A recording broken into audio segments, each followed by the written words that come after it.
Hello and welcome to the Game House College Sports Show. I am Joe. With me is Kyle, as always. We have college football to recap. We have college football to preview. It's a good time to be alive right now. Kyle, how you doing? I'm great. First weekend of college football.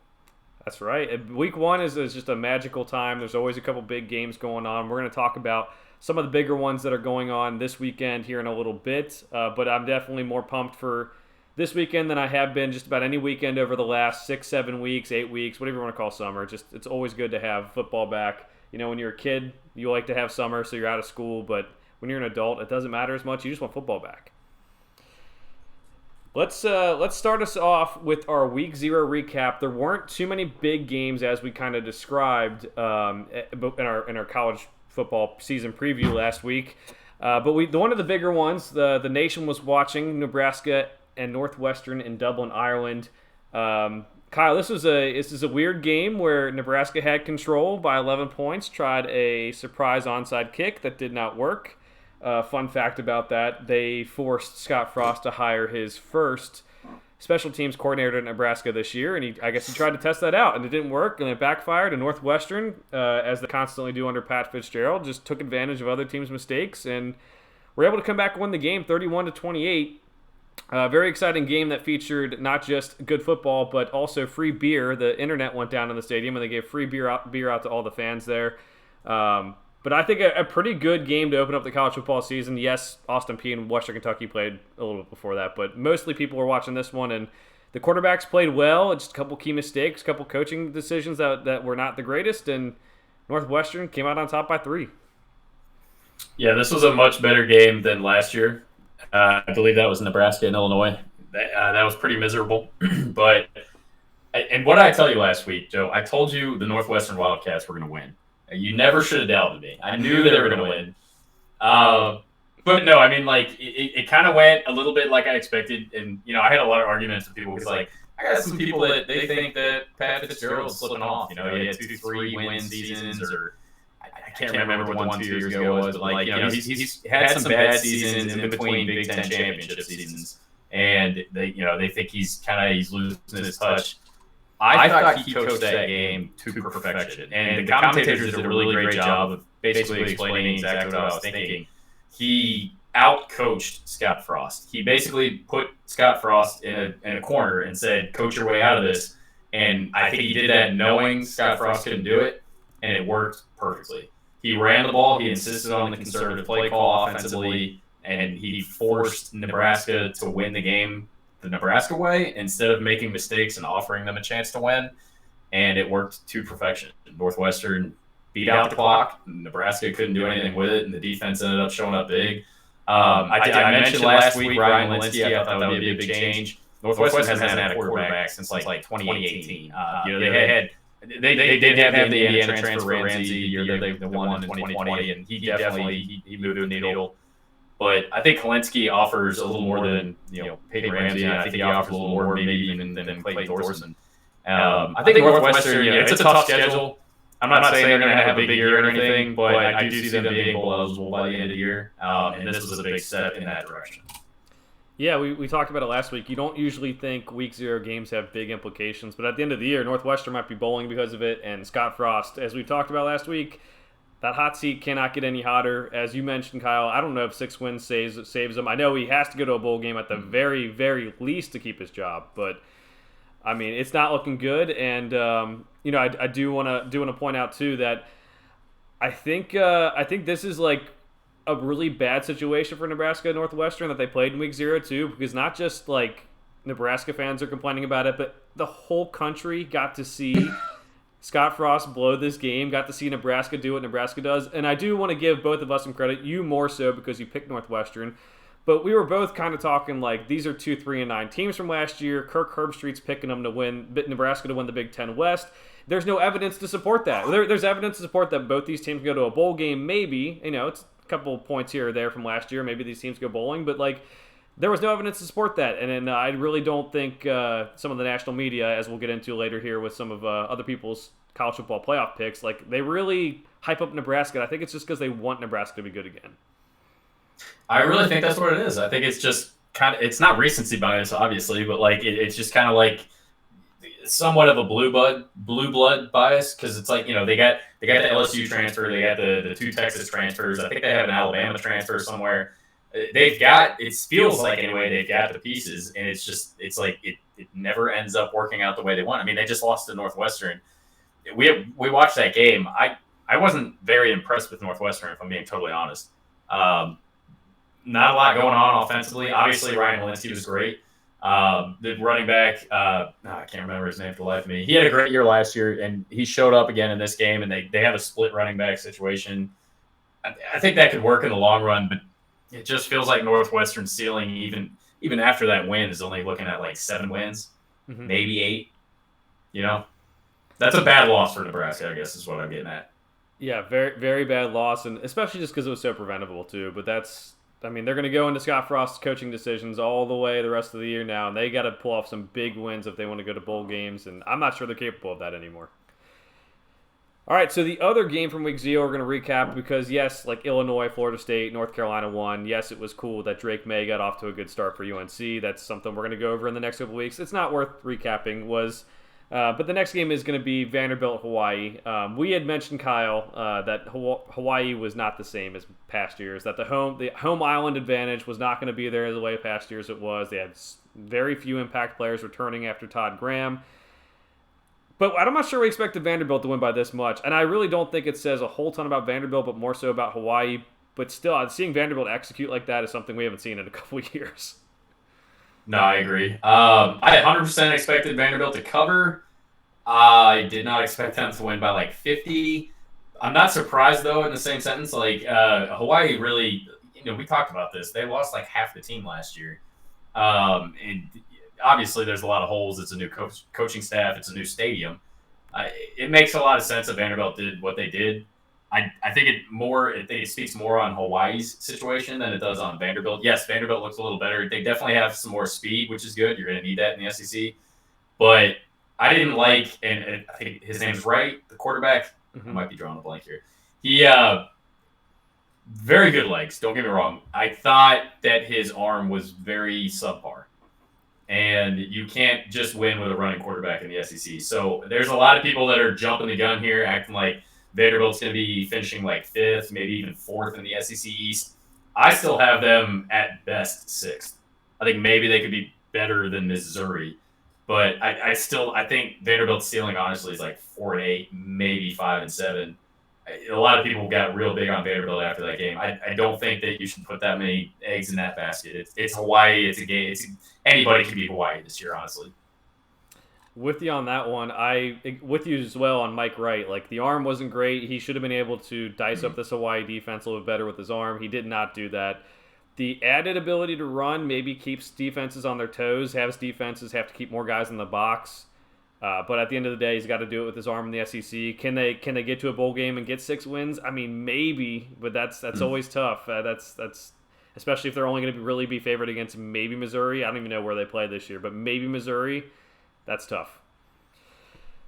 All right, that's week 0 recap. We, like I said, did not have many great games this weekend, but it's always good to have football back. In between our week 0 and week 1, we're going to talk about SEC quarterbacks. Kyle has specifically requested this one, so I'm going to let you start it off, man. Who do you got as your top 5 SEC quarterbacks? Number 1 has to be Bryce Young. I mean, you can't get away from that. Number 2, I think honestly Hendon Hooker. I really liked him in the ACC. I thought he did a really good job there. And then last year, I can't believe he didn't get the starting job over Milton, but he should have, and then he proved that for the rest of the year why he should have. I mean, I think he had the best completion percentage in the SEC, and he also was nearly flawless. I mean, for the air, he was very good last year. I expect him to continue that this year. My number 3, which is a hot take, I think I got Spencer Rattler there. People don't like Spencer Rattler. He lost his job last year, obviously. It's Caleb Williams. I think that was kind of a situational thing. He had good numbers. Yes, a lot of those numbers were against subpar teams, FCS, whatever. But the year before, he absolutely killed it in the Big 12, and that was in an all Big 12 schedule. So I kind of expect Spencer Rattler to bounce back a little bit. I would not be surprised to see him be number 3. I kind of expect him there. And then behind him, I think I've got KJ Jefferson. And this is from somebody that critiqued the hell out of him last year in the beginning of the season because I didn't think he could throw worth anything. I thought he used his body a lot more running the ball. I referred to him, I think, even as like a subpar Cam Newton. But in the second half of the season, and then also against the Ole Miss game, obviously, his arm did kind of show up, and I think there is potential there. Yes, he's without his leading receiver from last year, but I do think he kind of wraps that around and he gets a little better this year. And then I think fifth, I've got Will Rogers. I've liked some of his throws. I know it's the air raid at Mike Leach offense. A lot of it is some dink and dunks and some short passes all within 10 yards. I think Will Rogers was maybe 13th in yards per attempt each year from last year. I still like his arm. I still think he's got the talent for it, and I think he's going to do a good job this year. But yeah, honorable mentions after that. Yeah, I got to throw in Jackson Dart. I'm a little biased there, of course. But Will Levis as well. I think, he led the league in interceptions last year, so there's some questionable issues there. And then, of course, he loses his leading receiver. But he showed flashes. He's in a primarily running offense, and he still had a great year last year. So I've got him there, too. I think he could maybe creep into the top 5. Outside of that, am I missing somebody? I mean, I don't know who else I'd have in there.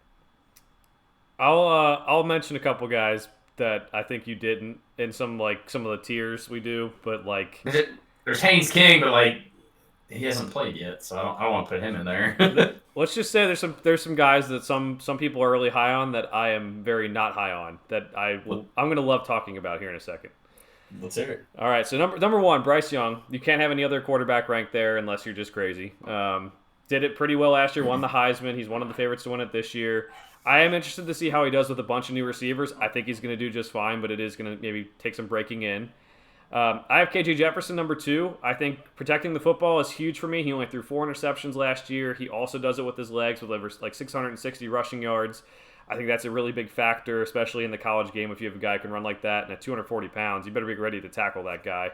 Then I have Hendon Hooker. Again, protecting the football. He only had 3 interceptions last year, and I think he would maybe even rank second if they would have played him the whole year. He may have been number 2 on my list. He was really good. I think him and Cedric Tillman are going to have a really good combination there at Tennessee this year. Number 4, I have Will Levis for Kentucky, as you mentioned, in a running offense, and he gave Kentucky something that they did not have for the last couple of years, which is a quarterback who could throw the ball. I am not as high as most on Will Levis. I do not think he's a first-round pick. I think he's a mid-round pick for next year's NFL draft. He's got the physical talent. He can run a little bit. He's got a strong arm.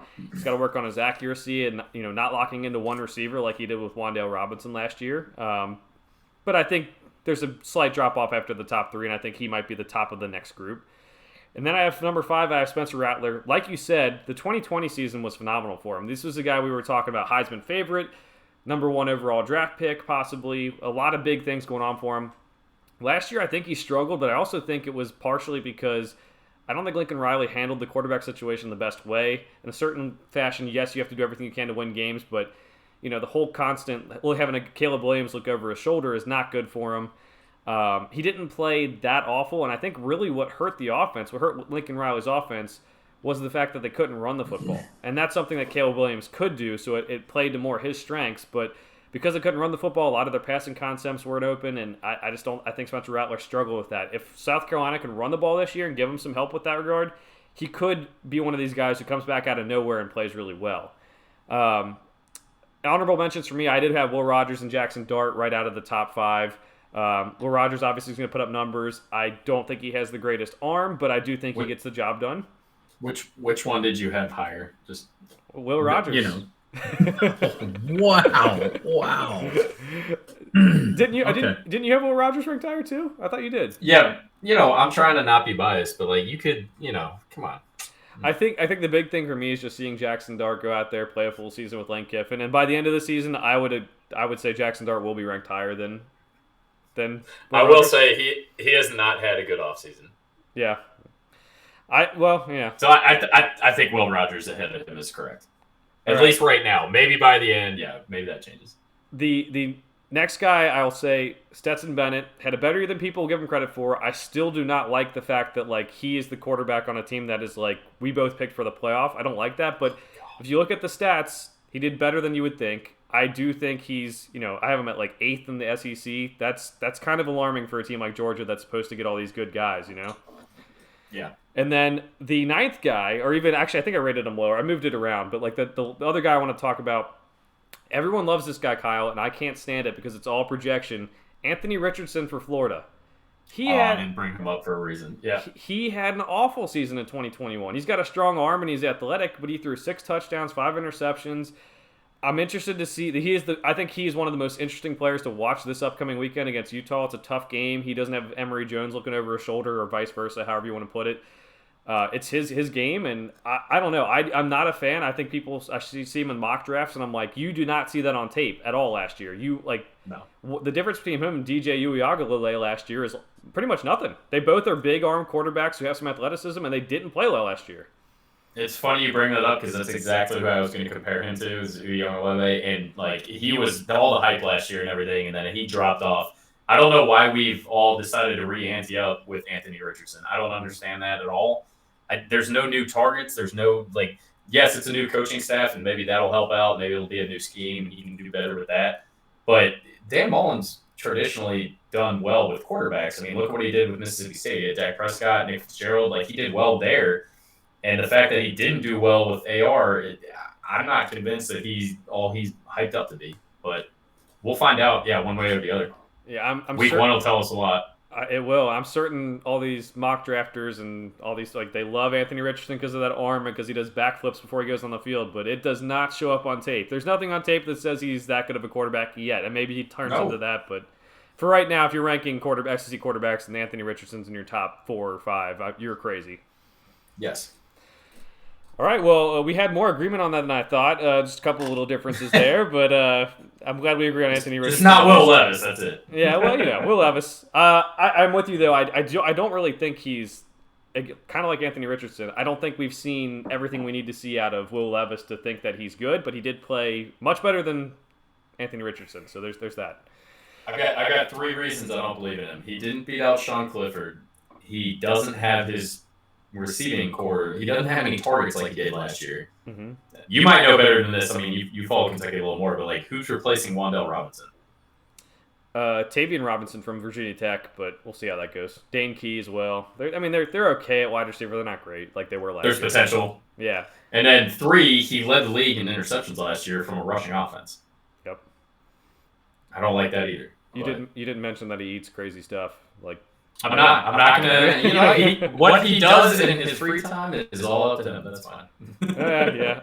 I'm like I said, for me, it's the top 3 guys: Young, Jefferson, and Hooker. I like those guys a lot, and after that, there is a significant drop off. Whether it's because Will Levis, as you said, the interception, Spencer Rattler because he just didn't play well last year, or go down the line, you can figure it out. But I'm sure we'll have more spirited debates heading up the college football season, but for now, we'll just agree that Anthony Richardson is just not it yet. We'll see what happens.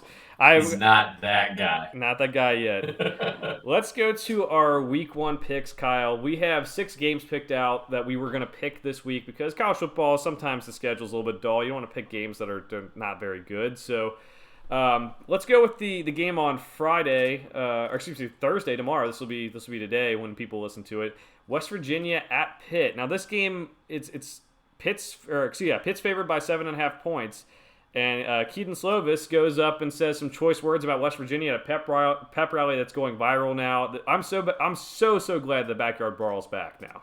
God, I love it. I'm taking West Virginia a little bit because of that, but a little bit because I trust their offense a little more with JT Daniels.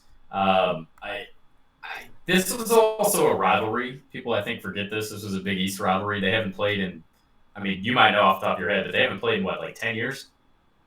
No, they've recently played, but they took a break for a while. You're right about that. Oh, shoot. Okay, my bad then. They're good. West Virginia was a 6-6 team last year, made the bowl game. Cool, that was fun shit. But, I think they're a little better. I think their ceiling's a little higher this year. Pittsburgh trying out a new quarterback, of course. I'm going to take West Virginia with this one, even though it's on the road and everything. Yeah. All right.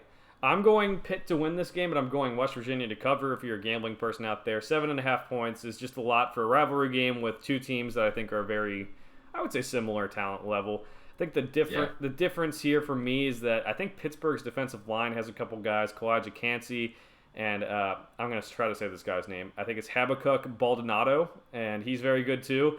I think that might be the difference in the game. The Pitt maybe has like a chip on their shoulder too. Like last year, you lose Kenny Pickett, you lose the offensive coordinator. Then, like surprisingly, Jordan Addison, the best receiver in college football last year, according to the Blitnikoff Award winner, transfers like way late to USC for NIL money. I think they have a chip on their shoulder there at home, so I think they're going to win, but it will be close. Next game up, we have Oregon and Georgia. This one is in Atlanta on Saturday. Georgia is favored to win this one, Kyle. Yeah, and I've got Georgia. I don't think they might not cover, but I definitely have Georgia winning. I know the offense struggled a lot last year. They lost their top running backs, which was most of the production. Sets and bends back, but I guess the good news is, we talked about this a second ago. Like he does manage games really well, and this is going to be a tough opponent, and this is good, kind of a good time to have a quarterback like that. But I don't think they cover. I do think they win. I'm with you with that. I think Dan Lanning goes from Georgia to Oregon now as the head coach there. I think maybe he has some inside intel on that. Oregon's obviously not a bad team. They're a solid team, but I do think Georgia wins in the end. A lot of talent all over the field, but a 17.5 spread is nothing easy to cover, especially week one when you're trying to figure some things out. Georgia reloads with talent, but at the same time, they have a lot of guys they need to get into the rotation, get some playing time, and kind of see how they do. That includes a couple offensive linemen, a lot on their defense that they lost. So I think they end up winning by like 2 touchdowns, but 17.5 is a huge number for I think a game like that. Yeah, I kind of think it's going to be like last year's Clemson game where it's kind of tight. There's not a lot of offense, and I think it's a close win by Georgia. All right, but, hey, it could be. I mean, they got a lot. It's no 17-point win. I'll say that. Yeah. Interested to watch in that one. Noah Sewell, the linebacker for Oregon, I think he's the key in that one. He's a big run-stopping linebacker, Penei Sewell's brother, and just got to watch, I think. If Oregon's going to win, he might need to have a huge game. Another ranked matchup, we have UC Cincinnati at Arkansas. Arkansas is favored by 6.5. Well, I have. I'm wearing the jersey again. I'm undefeated so far. Cincinnati all the way. All right, I'm going Arkansas.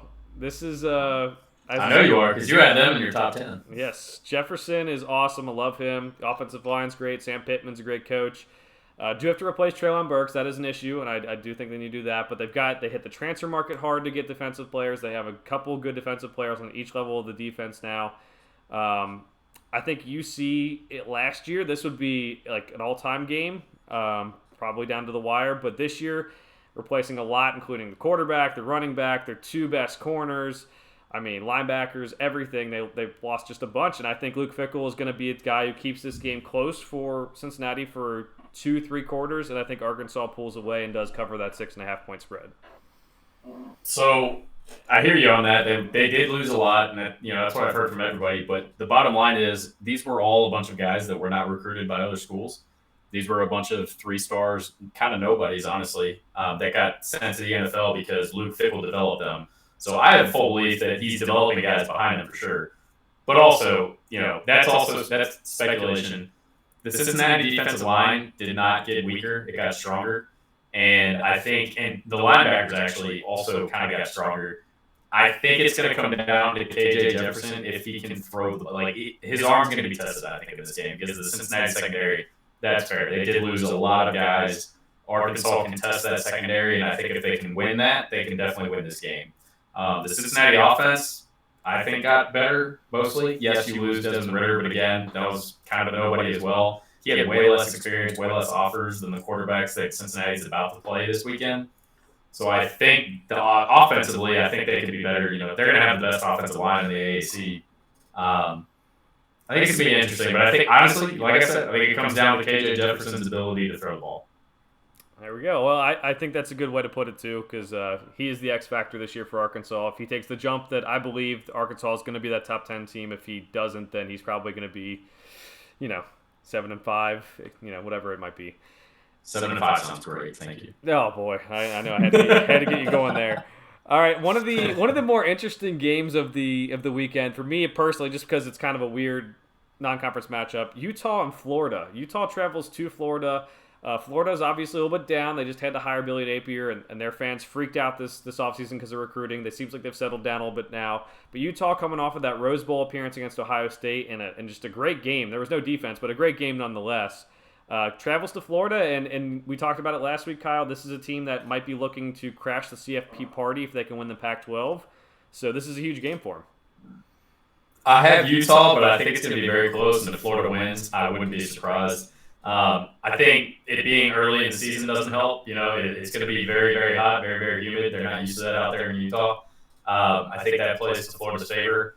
And, you lose this game by Utah, you're kind of out of the college football playoff conversation. I mean, you can't lose an unranked, unless Florida obviously has a banner year, but I don't see that happening really either. But it being a new coach, I don't see Florida winning this one. I got Utah, but I think it might be close. I'm going Utah to win and cover. The spread is like 3.5 to Utah, or 2.5 to Utah right now. I'm just reasons being. I mean, Anthony Richardson is part of it because if he's throwing as many interceptions as he has touchdowns, that's a problem. They've lost a lot of talent on that offense too, especially running backs now who are getting a lot of NFL news. That Dameon Pierce is going to start for the Texans now. He was pretty good for them last year. And I think Billy Napier is a guy who walked into Louisiana and won immediately, but he was set up for success in that Sun Belt Conference. Florida isn't really set up to have the most success right away. He'll definitely, I think, push forward with this team in the next couple of years, but right now I think Utah's ready to win. They're a more physical team. I would venture to guess by the time this game starts, it'll be a more physical team, ready to go. Kyle Whittingham's a great coach. Home field advantage, traveling across the country. I do think they win by like a touchdown. It's not going to be a blowout by any stretch, but I do think Utah wins. All right, probably the most historical matchup of the weekend. We have two storied programs, Notre Dame at Ohio State. This game will be returned next year and part of a home-and-home situation. Ohio State's favored by 17.5. Marcus Freeman's made some comments that got Ohio State fans riled up, and Ohio State themselves riled up. The former linebacker himself from Ohio State. So this should be a fun game. Yeah, don't poke the bear. Bad choice. But yeah, I think C.J. Stroud, Trevion Henderson. I just think there's too much going on there. Jason, of course, too. I got Ohio State. I don't know if they cover, but I watched UC go in there last year and win by about 10 points. I think Ohio State can handle this at home. Yeah, I think so too. I think Ohio State wins by 2 touchdowns. The 17-point spread is still just scary for a first weekend because we're counting a lot of that spread on Jim Knowles coming in and fixing that defense for Ohio State, and we just don't know yet. We don't know what they're going to do. They have talent, so they should be able to do it. But week one, I don't know. Notre Dame's probably stronger up front overall, but that's what they've been. They've done that in years past. They've gone to the college football playoff, and they've had these great offensive lines with guys like Liam Eichenberg and all these other offensive linemen over the years, Quentin Nelson, whoever it might be. And they still just don't have the athletes to compete. So I do think C.J. Stroud gets it going. I think he dices up the defense a little bit. I think like a 42-24 game, maybe like a 16-point game. I would stay away from this one if you're betting person on the spread. I think that's it's a perfect spread to do because that seems to be kind of the range of what Notre Dame loses at in their big games. Fair. I can see Ohio State throwing in like a random touchdown towards the end, maybe like 42-24 or something like that. But I agree with you. I think it's a dangerous one to count on. Yeah, absolutely. All right, moving forward with the weekend, this will be a Sunday night game. People will be able to watch because hopefully everyone's off on Monday. We have Florida State and LSU. These are two teams that disappointed last year, trying to get back on track. It'll be one that's widely watched, but I mean, these two teams are ones that have a lot to prove this year, both of them. Yeah, two has-beens, I guess. Me, I hate LSU more than anybody. I'm still going to take LSU in this. I also hate Brian Kelly a lot, so I'm still going against myself on that one. I do think he's a good coach. I think that was a good hire by LSU, at least if they want to win immediately. I don't know if he's going to be the greatest fit. That's something we're going to find out 2 or 3 years down the road. But Florida State's kind of been a train wreck even with Mike Norvell. And I think Brian Kelly and LSU still has a lot of talent. I mean, people forget about that. They've got more blue chips than most of the SEC West, and that's supposedly the best division in football. So I think LSU wins this one. I think, this will be a kind of a nice, palate tester or whatever, but I do think they win this. Correct me if I'm wrong, I'm pretty sure he hasn't decided on a quarterback yet. I still think there's enough there that LSU's got this one. Yeah, I'm going Florida State. This is one I didn't want to pick either team, if I'm being honest. I really didn't. I think. Well, you picked the wrong one, so. Okay, well, if I'll be happily wrong if LSU ends up winning. Not happily wrong. I'll be unhappily right. So I guess that trades off. There you go. No, I think Florida State got their cupcake game in already. They got the confidence boosted. I think Jordan Travis is capable of being solid this year. That's different. They've got a ton of transfers from Oregon, from Arizona State, all over. Their offensive line played better. That's been a huge issue for them ever since Jimbo left. His offensive line play has been absolute garbage. It's looked a little bit better in week 1. I mean, yes, it's lower level competition, but they looked better. And I think LSU has a bunch of talent, but I'm not sure how much of it is like ready to play talent too. I think a lot of these guys in Florida State have been around for a while, whether it's some of these transfers who played at other schools. It's really going to be interesting to see what Brian Kelly does. And also, as you mentioned, does he start Nussmeier, who doesn't have as much experience, or start Jaden Daniels, who was kind of a disappointment at Arizona State after a couple he started off hot, and then the last couple of years kind of faded. Do you have a prediction on who he starts? I think it's Jaden Daniels. I think it is too. I think he likes a dual quarterback. A dual situation quarterback. He likes the ability to run. I mean, usually he prefers quarterbacks who are smart, and both of them might be smart, but I think smart experience edge goes to Daniels for the time being. Yeah, I agree. All right. Well, he was not good at Arizona State, so that's 100% fair. Yeah. Those are my concerns. We'll see what happens, and LSU might win by 20, and everyone will be like, "Oh, that's fun. They had way more talent." But I don't know. Just see if they pay. I'll just rub it in next week. Do it. Hey, you were right about Northwestern last week, so we'll see if LSU this is damn right. All right. Anything else this week, Kyle? Anything else we want to talk about? The only other thing I was going to bring up, and you would know way more than this than I do, of course. I was curious what you think about the NC State ECU game. It's at ECU. NC State's 13 in the preseason. You were big on them last year, so you know a lot more about them, of course. I'm curious why they are such heavy favorites at ECU. You're right. Well, first of all, I'm wearing. I know you can't see this right now, but I'm wearing my NC State my shirt right now. I'm part of the Devin Leary for Heisman fan club. Got some buddies from down here representing. But you're right. This is a tough game. ECU always beats these ACC teams, in some of these games. So the spread is concerning. I do think NC State is a very good team this year. They bring back 20 starters from last year's team. They did lose Sticky Icky at left tackle, but they get almost everyone else back. Devin Leary protected the ball last year. They were able to run the ball. They were able to throw the ball. And that defense, I think, was really good, and I think that's going to be the difference. Is just they have one of the best linebacker rooms in all of college football. They've got guys who just got playing time because Peyton Wilson was injured last year. Now Peyton Wilson comes back. I think they're a team that, like I said last week, I think they can push for the college football playoff if they beat Clemson, which is a big if. After last year, I don't know. Yeah, I mean they went 9-3 last year, best year in school, or at least recent school history, and then this year, get 20 people back. I'm just kind of high on that. And Clemson slipped last year, so yeah, if that offense isn't fixed for Clemson and NC State wins that game, I mean, things could happen. You never know. They did beat Clemson last year too, so. Yeah, but but you're right. Like ECU every single time, like the early weeks, they scare me when they play these ACC teams. Like they always beat Virginia Tech or whatever, and yeah. All right, I have nothing else for the week. I'm excited for a big week of college football. I will be down watching Georgia Tech Clemson. We're not going to pick that one because that'll be a blowout. It's obvious. Yeah. But I'll be there, so that'll be fun. All right, well, thanks everyone for listening and watching. Catch us next week.